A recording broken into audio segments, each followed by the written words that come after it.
You look at ISIS, you look at Taliban, you look at Al-Qaeda,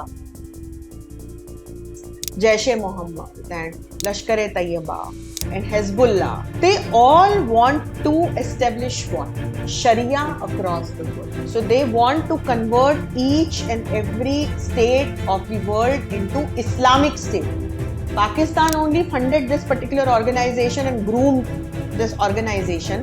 Now this Tehreek-e-Taliban wants to establish Islamic State in Pakistan. Presently, Pakistan is a democratic country. I came across different reports released by the government of Kerala and High Court reports, and I was shocked to know that thousands of Hindu and Christian girls are being converted to Islam as a part of this conspiracy called Love Jihad. Look at the ideology of communists and Islam as a religion. They do not go along. But in India, you see this paradox. You see this oxymoronic case of jihadi forces and leftist forces joining their hands just to oppose the government or the Hindu way of life. And they don't understand that Hinduism is not a religion. We don't have any book that we follow.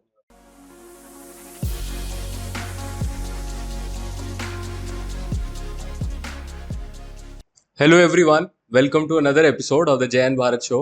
और आज हमारे साथ फिर से दोबारा एक बार हमारे प्यारे मैम मिस अंशु जोशी जी बैठे हैं।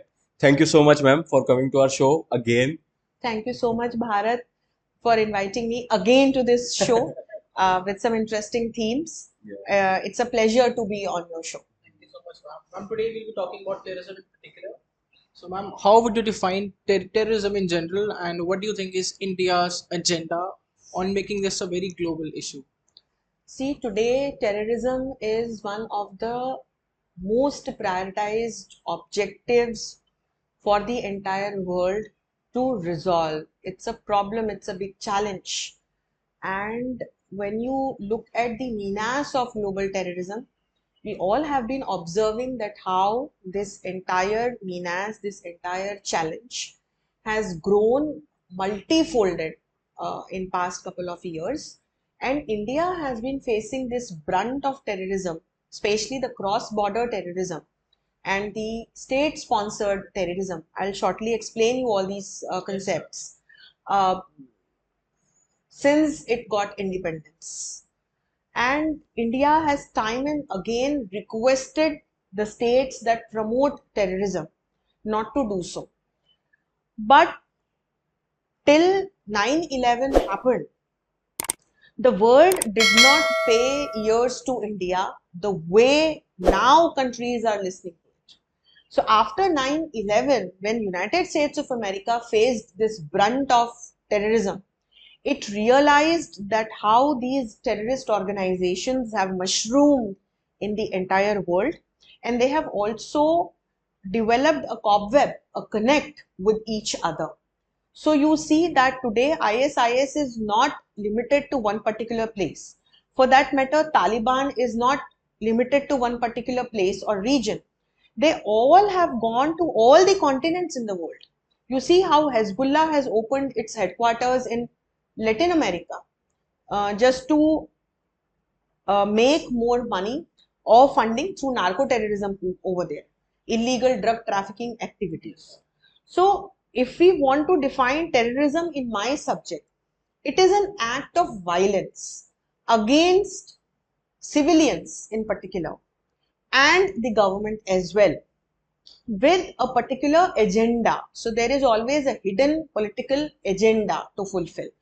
And this violence is used not only to kill people, more than that, this act of violence is planned and conducted to create a state of panic among people. And by creating that state of panic, then they pressurize the government of the particular country to listen to their demands and fulfill their demands. So now you look at different terrorist organizations, how they act, what they do, and how they have been attacking different countries in the world in past couple of years. There have been many such incidents. And there are states that sponsor these terrorist organizations. So there are a lot of dimensions of this entire concept of terrorism. So there are characteristics of terrorism. First of all, usage of violence. Second, civilians as the target. Then a hidden political agenda. Then creating a psychological impact on the people. And then operational activities within the terrorist organizations. You look at these organizations today. To take example of ISIS, you take example of Taliban, Jaish-e-Mohammed, Lashkar-e-Taiba, Boko Haram. They are very well organized organizations. They have a hierarchy and they have a proper funding that they get from both states and non-state actors. And then they recruit people. They in a very well planned way, they train those people and then they deploy them at different parts of the world for terrorist attacks. And when you look at today's terrorist organizations, they want to use the most unconventional means. And that is how we can see different types of terrorism. So apart from like political terrorism or religious terrorism, we also see cyber terrorism, narco terrorism, bioterrorism. Yes, as different types of terrorism wherein these terrorist organizations want to use the most unconventional ways. You look at the 9/11 attack. You look at the Mumbai attack in India. So they actually want to create a wave of shock, panic among people and the government as well. So this menace of terrorism not only impact humanity by and large, people are killed, psychological impact, it also has economic impact and it also has big political impact. You see how Taliban took control of Afghani government last year, and today Afghanistan is run by a government which is actually a terrorist organization, right? And today now this Taliban has shaken its hands with countries like Pakistan and China. And even at the time Taliban took control of Afghanistan, ISI chief was sitting there and China was also supporting Taliban. So there are multiple dimensions associated with this one issue of terrorism. And that is why today global fight against terror is one of the most prioritized agenda for the world. India has played a pivotal role in this particular global fight against terror, wherein India is working into different domains related to this challenge of terrorism at bilateral and multilateral level to ensure that the world fights this war well, efficiently, comprehensively, holistically, and wins this war. Ma'am, we were talking about like different dimensions of terrorism. Like you said that terrorism is a very organized organizations. Like Right. all of these are. Ma'am, how do you think like an organization that is there to create so much havoc around the countries and just to harass people and everything, like mass killings and everything, how come this type of an organization becomes so organized?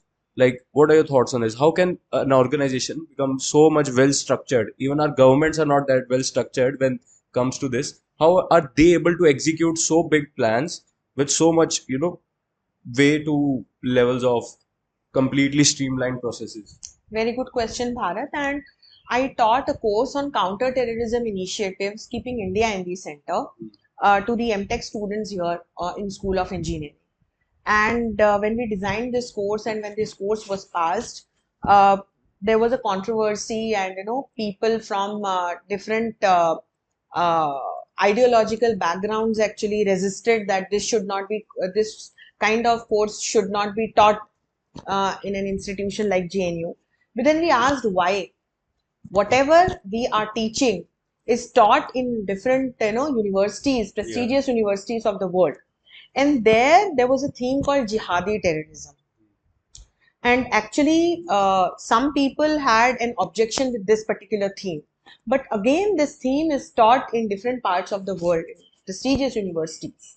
And when I taught this course, my students really liked the course. And when I covered this particular theme, we saw that how this uh, one agenda, which lies in the mindsets of a handful of people, becomes a major reason for emergence of what you asked, very well organized terrorist organizations. When you look at the stakeholders or the participants or the constituents of such kind of organizations, they are driven by an agenda unanimously adopted among themselves, right? So they do not run in different directions. They are very clear and particular about their agenda. So I will give you an example now. You see Boko Haram, mostly it operates in African continent. You look at ISIS, it's in the entire world today. You look at Taliban, you look at Al Qaeda, you look at different similar terrorist organizations, Jaish-e-Mohammed and Lashkar-e-Taiba and Hezbollah and so on. They all want to establish what? They want to establish Sharia across the world. So they want to convert each and every state of the world into Islamic state.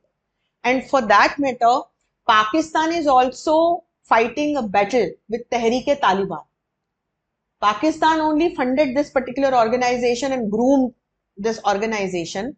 Now this Tehreek-e-Taliban wants to establish Islamic state in Pakistan. Presently, Pakistan is a democratic country, but it wants to establish the rule of Sharia into Pakistan.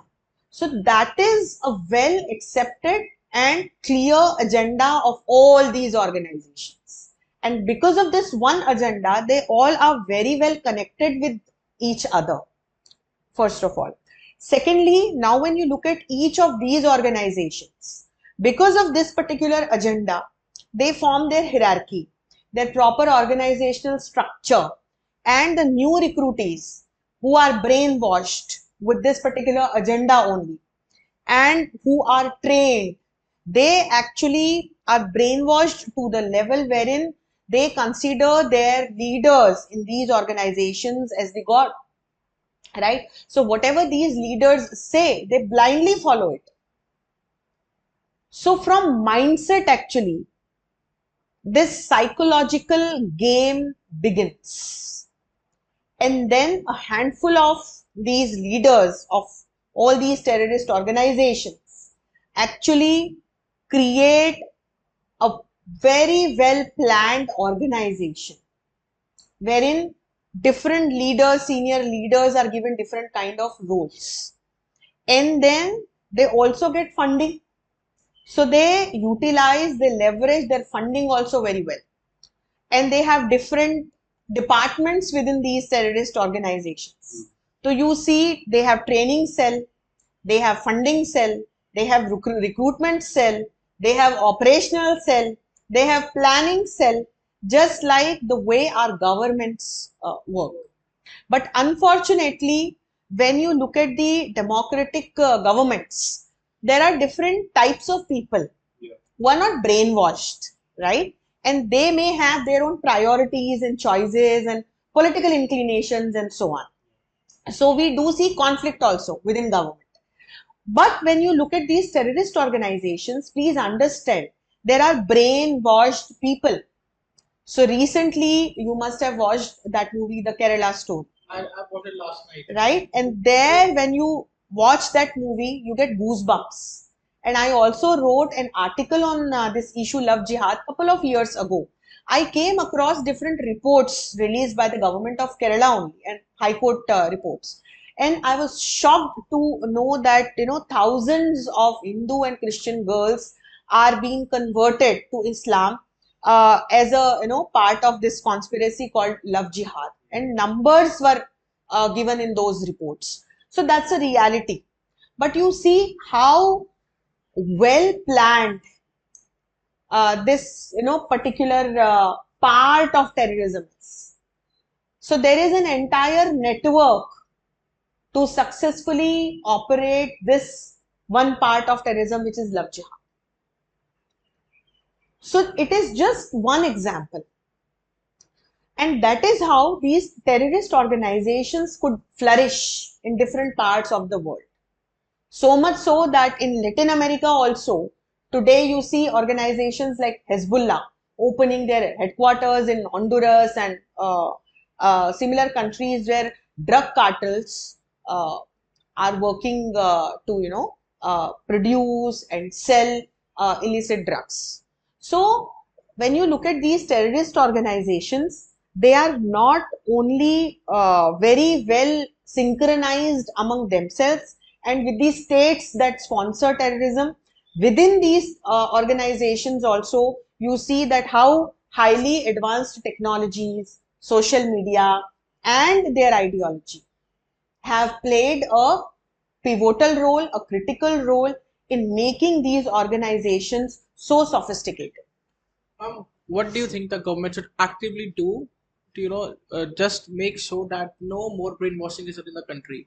Like we have seen the situation of the Kerala story, love jihad, brainwashing in, madrasas. So what Right. should the government actually do from, should the government take very harsh step towards Muslims in particular, like, banning loud music, banning madrasas in the country, implementing uniform civil code? So what do you think are the prerequisites of making sure that this nonsense is ended once and for all?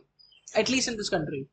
So there is a legislative part associated, then there is an operational part associated, and then there is a societal human element associated with what you have asked, Shiv.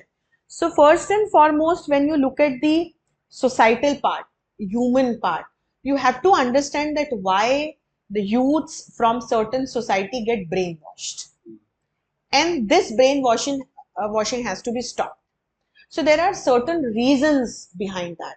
And to fight this war against terror, first and foremost, we should go to the grassroots level. And I always explain the same thing to my students. I explain them that how in international relations, we have a concept given by Kenneth D. Waltz. He explains that anything and everything in global politics can be decoded and analyzed at three levels: unit level, state level, and global level. So, and vice versa, we can analyze. So, when you try to decode this challenge of terrorism at global level, we know that how international institutions and how countries are working multilaterally as well as bilaterally to fight this, global war against terror.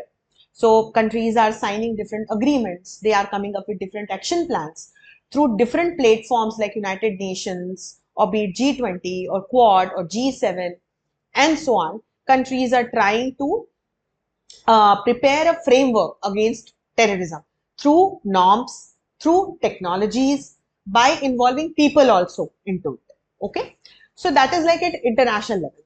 Now coming to national level. So I will quote India as an example that how to ensure our national security. We have taken many steps in the domain of norms also. We have constituted different kinds of norms and laws to fix terrorists and terrorist organizations. Then operationally, we are using highly advanced technologies today, and we are also training our police and different other forces that can fight with such kind of elements, terrorist organizations. And coming to the grassroots level, at the level of our society, at the level of human being itself, we have to understand that by the end of the day, this is how I see terrorism. It lies in the minds of people, right?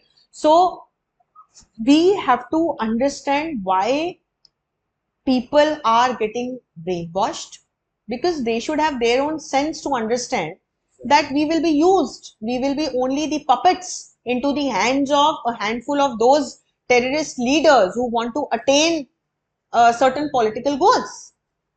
In the name of religion, they are brainwashed. So how can we ensure that they do not get brainwashed? By elevating the status of education among them. Yeah. So our government needs to ensure that all the youths, irrespective of their religion and caste and race and creed, uh, and the place where they belong to, so the states or region, they need to get good education, skill oriented education, because unemployment and lack of money is another reason because of which these youngsters get brainwashed. So look at the case of Jammu and Kashmir. First, we took a normative step. We removed this article 370 from Jammu and Kashmir, right? And then our government started working on the grassroots level issues of Jammu and Kashmir.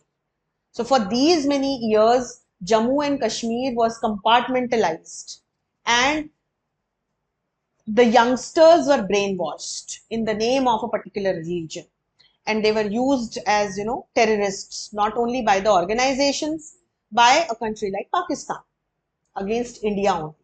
So now the government is taking all those steps to promote development, to promote education, to promote entrepreneurship among the youngsters of Jammu and Kashmir. This is just an example, and this has to be applied to the entire nation. So we have to go to the grassroots level, and at the level of society itself, we have to bring that change. And that does not mean that we will demonize people, we will consider one particular community or one particular section of people as the terrorists. No, that's the wrong approach. We have to understand that all the Indians, irrespective of their religion and caste and class and so on, are Indians by the end of the day. And this is what we need to instill as a feeling, as a philosophy in the younger generation of our nation. And only then, at the level of norms also, at the operational level also, we will be able to give a befitting reply to the terrorist organizations. Ma'am, you were talking about like that every terrorist organization has one agenda to spread the Sharia all over the world. That's their motto. So they're united by just one idea, right? That's where the grassroots level is. Like everybody is getting brainwashed because of that simple idea as it is. So the same thing I have seen in China as well, not just the brainwashing, but they also have this policy that one China and one nation. We are just think Right. you have to follow this. So they also have this one simple idea that you guys have to follow, otherwise you don't belong in China, right? That's why they are also progressing very fast, right? In United States, you can see one simple pattern, that is they all want to get rich. Like there's a capitalism in there. Like they want to get rich as soon as they can, right? So that is what unites them. Like it's like you want to be rich, I want to be rich. Let's get to work and we'll do whatever we want to do. So there is something that comes with simply following one idea, right? So my question is, when it comes to India, there's a recent I have seen, and I watch a lot of Instagram reels. So there's a recent trend that I'm seeing in Sanatam Dharm, which is like follow our Ram, Jai Shri Ram, and everything is coming along, which is very good. Like I love that. I think, do you think that this ideology needs to be propagated more, especially in Hindus in India, so they can be less harmed because of the jihad and everything? So that, because I think the people who get brainwashed, one issue is this, that they don't have proper education. But the thing is, they're culturally brainwashed as well at that moment. For example, in the same Kerala movie, they said that Lord Shiva, he's crying for his own wife and everything, Right, and that's right. blah blah blah. So, I think that's where we are getting some things wrong. We are not able to propagate our own religion, our own culture. In the end, it's said that Hinduism is not a religion, it's the way of life. I was about to say this, Yeah, and yeah, I will exactly. explain the same Yeah, thing. yeah. So now So, you understand one thing, and very interesting thing I'll tell you, because you quoted, on one hand, you quoted the jihadi mindset, and then you explained what is happening in China. Interestingly, you all know what is happening in China with Uyghur Muslims, yeah. right? So when you look at the ideology of communists and Islam as a religion, they do not go along. But in India, you see this paradox, you see this oxymoronic case of jihadi forces and leftist forces joining their hands just to oppose the government or the Hindu way of life. And they don't understand that Hinduism is not a religion. We don't have any book that we follow. For thousands of years, we have been following this way of life. And that is why, amid whatever is happening in this world, and amid all this ruckus, India is able to stand tall as Vishwaguru in the world today, right? So much so that the Australian Prime Minister is acknowledging and appreciating our Prime Minister. When he recently visited Australia and when he addressed our Indian diaspora in Sydney, what did the Australian Prime Minister say? He said, Modi ji is a boss. So I'm not saying, many people ask me this question that you always speak in favor of this government, or for that matter, you speak in favor of Hinduism. I am a Hindu. I am proud of being a Hindu. And being a Hindu, I know that how much flexible we are.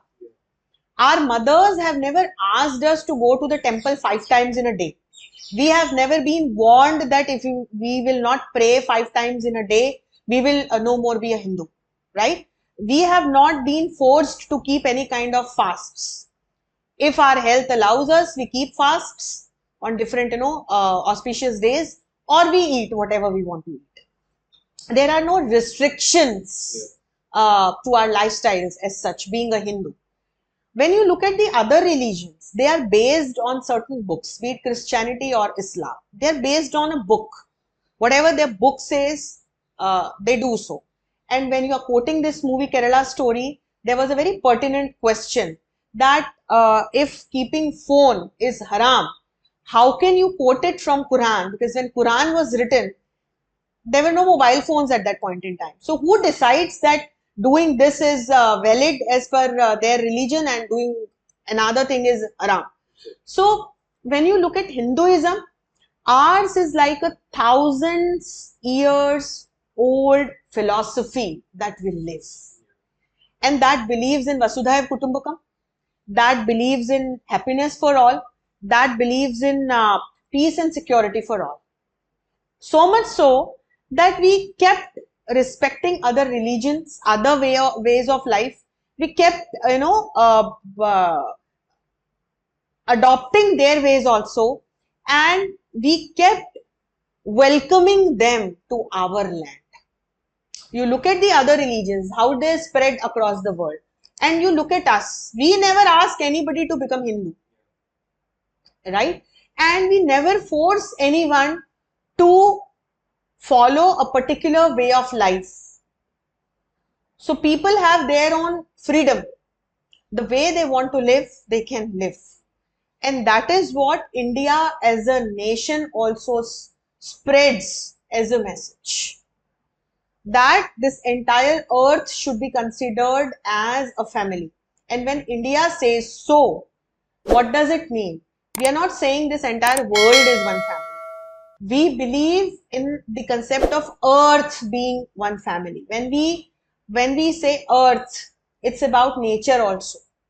So you look at us, we worship all the elements of nature.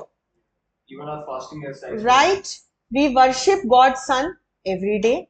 We worship rain. Right? We celebrate different festivals that are based on our, harvesting cycle. We worship all the elements of nature. We worship different trees. So basically, we worship nature. We are nature loving people. We believe in the power of nature. And that is what we want to spread across the world. You look at the global objectives today. Today world is talking about sustainable development. Today world is talking about climate change containment. Today this world is talking about cutting down carbon emissions. You look at our lifestyle. You go back to the days of our grandfather and grandmothers, how they used to live. We used to live in pattals. Even today, in the community festivals, when we eat, we prefer to eat in the plates that are made up of leaves, right? Biodegradable things we use. We never used chemicals for, different purposes in our day-to-day life. We used to wash our hair with shikakai and rita. These are very basic examples. But you look at our lifestyle that we used to follow. And then there came a wave of westernization. And we followed that. And in following that, we forgot many such things that we used to do that were related to sustainable development. And today the world is following those practices or things that we used to do, right? So today it's the time for our younger generation to understand that what India has been living as a nation and the values that Hinduism teaches are all related to spreading love, happiness, collaboration, cooperation. And that is what the multilateral platforms, international institutions are doing at the global level. So it is now up to our society, our people to understand and go back to those days and follow those ways that actually we have forgotten today. Ma'am, the West is quite hell-bent, and on the West and the whole, sorry, the West, I would say so, and the opposition parties and the leftist parties, they're all hell-bent on removal of Modi as a Prime Minister of India. Like they have stooped to a ridiculous level in defaming Modi and since he's national brand ambassador of the country. Do you think that if Modi is all of a sudden removed as Prime Minister, would there be a better replacement? Slash, what would happen to India with the opposition or the left party having their own prime minister? So, what do you think the nature of geopolitics will change? How India will deal with terrorism then? So, what do you think will be the far-reaching consequences on removal of Modi, which the West or let's say the leftist parties adamantly preach? What do you think? So that's a political question. But I would say that so far so, I do not see Modi ji going anywhere. And when I see the foreign policy that he followed and how dynamically he improved our bilateral and multilateral relations at global level, it's incredible. And I would say that yes, we do see his opponents trying every day to demean him and work against him.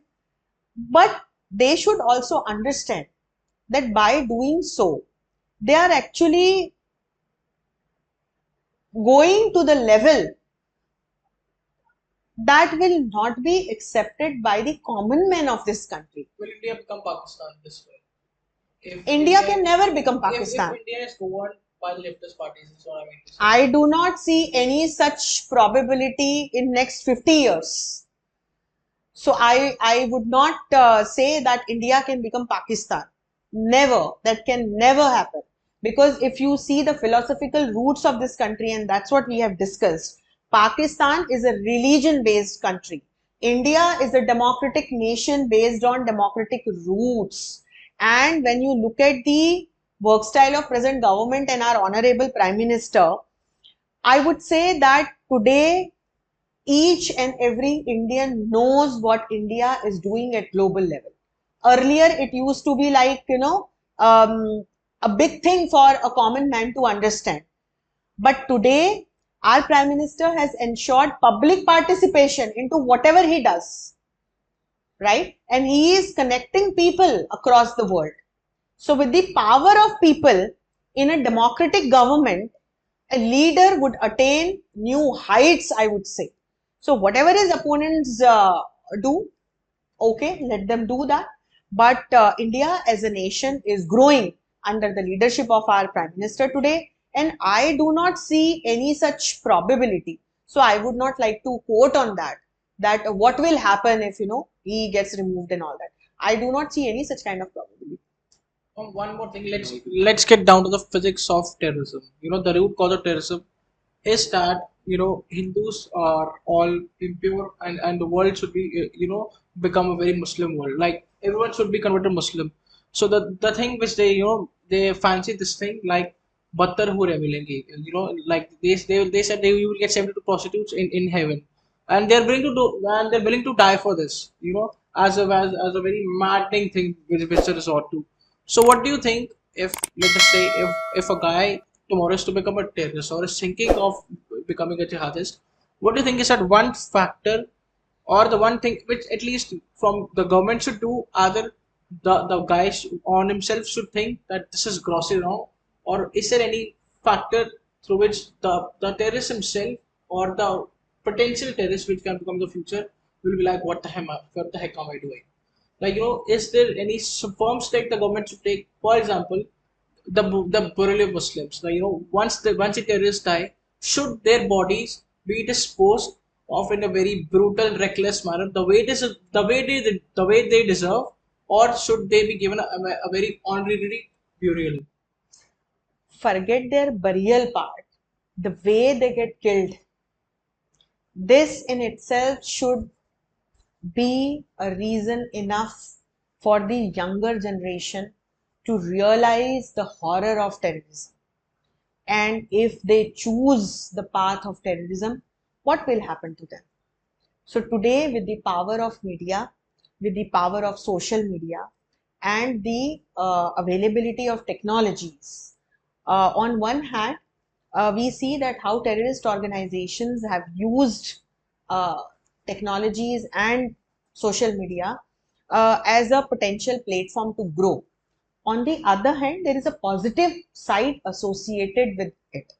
If our media chooses to play a positive role in this global fight against terror, media can come forward and create general awareness related to terrorism among our common people. Not only related to this brainwashing part and what happens to these youngsters who get recruited and deployed for terrorist attacks, media can also very wisely share general awareness related to the first level response in case of any kind of terror attack. So, for example, apart from the conventional attacks, we do see bioterrorism and usage of chemical weapons by terrorist organizations. So, if our people do not know about bioterrorism, how would they respond? Because the target is always civilians in case of a terrorist attack. Now, coming to this example of COVID-19, wherein many experts have come with their reports and their revelations. Some Nobel laureate French scientist came up with a whole report that this COVID-19 was a laboratory-made virus and it was a biological weapon attack by China, right? And US also alleged China of using this particular virus deliberately. So I would not go into details related to this particular aspect, but coming back to your question, if media chooses to play a positive role, it can share some basic information related to what bioweapons are, what kind of different agents can be used as biological weapons, or for that matter, chemical weapons also. In case if civilians observe any such kind of attack, how can they save themselves, first of all? How can they save others? And how can they report to the government as the first level response? So, see how media can play a positive role. Then government can also establish such kind of systems wherein from a town's level or a village's level, some communication should be established to the state level and to the national level. So in case of any such kind of a terror attack, the mean could be anything. It could be a biological weapon attack, it could be a cyber attack, it could be a chemical weapon attack, it could be a conventional attack. In case of any terrorist attack, how would people respond and how can the local authorities get an instant help from the national level authorities. So lesser the time, more appropriately and effectively our government would be able to give a befitting reply to such kind of attacks. So such things have to be taken into consideration, and our government can work in this particular direction to enhance the role of our media, common people, our different communication frameworks and departments and system, apart from the conventional forces that actually give response to terrorist attacks. Ma'am, like last question from my side. How do you think, ma'am, these organizations get funded? Like billions of dollars are funded into Right. their campaigns. How do you think they are getting funded? So as I told you, apart from the major portion that they grow through illicit activities such as narco terrorism, states actually sponsor terrorism. I have no inhibitions in quoting Pakistan as a classic example of a state that sponsored terrorism for many, many years. So basically, countries like Pakistan and China, they kept providing humongous funding to these terrorist organizations to flourish and then to plan and execute terrorist attacks against their enemy countries like India. And today, entire world knows and accepts this reality.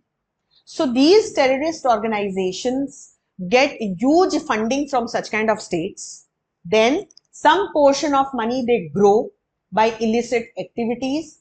They also get funding through different institutions and so-called NGOs that they themselves have established in different parts of the world. And these institutions and these NGOs, so-called NGOs, they collect money in the name of different kind of cultural or social activities or religious activities.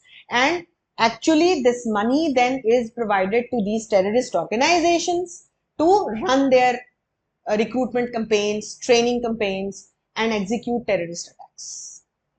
Okay, ma'am. So, ma'am, my last question: what would you do tomorrow to deal with terrorism, provided you become the defense minister of this country? That's again, I do not see any such kind of No probability. issues. But I would say that,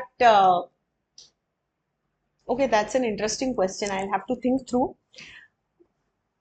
So I would again establish a comprehensive framework covering the grassroots level, national level, and global level, wherein at the grassroots level, I will make my agencies and my forces active uh, to the extent wherein even the minutest of uh, any kind of terrorist activity can be detected and can be resolved then and there itself. At the same time, I would also like to run educational campaigns and general awareness campaigns.